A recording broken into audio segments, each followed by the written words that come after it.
ഇതെന്താ സംഭവം എന്ന് മനസ്സിലായ? മാജിക് പാർക്കാണ്, മാജിക് പാർക്ക്. അമേസിംഗ് ആണ്. എങ്ങനെയാണ് ഇതിനെ എക്സ്പ്ലെയിൻ ചെയ്യാന്ന് അറിയില്ല. ഇവിടെ വരുന്ന ഒരു തവണയെങ്കിലും എന്തായാലും ഇതൊന്ന് വിസിറ്റ് ചെയ്യണം. ഇതെന്താന്ന് മനസ്സിലായ? ഇതാണ് മാജിക് സിറ്റി. ദുബായിൽ നമ്മുടെ ഗ്ലോബൽ വില്ലേജ് ഇല്ലേ, ആ ഗ്ലോബൽ വില്ലേജ് ഒരുപാട് രാജ്യങ്ങളിൽ, പ്രത്യേകിച്ച് ഈ സെൻട്രൽ ഏഷ്യൻ രാജ്യങ്ങളിലൊക്കെ വളരെയധികം ഇൻഫ്ലുവൻസ്ഡ് ആയിട്ടുണ്ട്.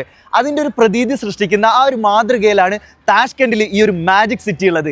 എന്ത് രസമാണെന്നറിയോ? ലൈറ്റുകൾ കൊണ്ട് അലങ്കരിച്ച് വർണ്ണിച്ച് മനോഹരമായിട്ടുള്ളൊരു സ്ഥലമാണ് ഈ മാജിക് സിറ്റി. ദുബായ് വാർത്ത ടീമിൻ്റെ താഷ്കെൻഡ് യാത്ര അതിൻ്റെ ആദ്യ ദിനമായിട്ടുള്ള ഇന്ന് നമ്മൾ ചരിത്രപരമായിട്ടുള്ള കാര്യങ്ങളിലേക്കൊക്കെ കടക്കുന്നതിന് മുമ്പ് മാജിക് സിറ്റിയാണ് വിസിറ്റ് ചെയ്യുന്നത്. നമ്മുടെ വ്യൂവേഴ്സും വെൽ വിഷേഴ്സും ഒക്കെ ടീം ദുബായ് വാർത്തയൊക്കെ ഈ മാജിക് സിറ്റി ഇങ്ങനെ കണ്ട് ആസ്വദിച്ചുകൊണ്ടിരിക്കുകയാണ്.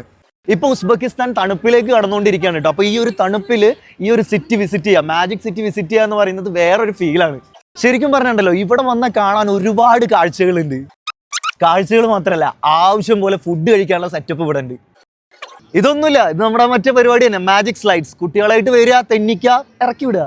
ക്രിസ്മസ് വരില്ലേ, ഇതേ നോക്കിയേ എന്തോരം വലിയ ക്രിസ്മസ് ട്രീ ഉണ്ടാക്കി വെച്ചേക്കണേ.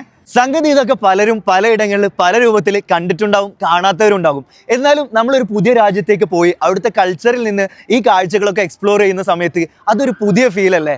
അങ്ങനെ എല്ലാവരുടെ ജീവിതത്തിലും ഈ പുതുമ ഉണ്ടാവട്ടെ.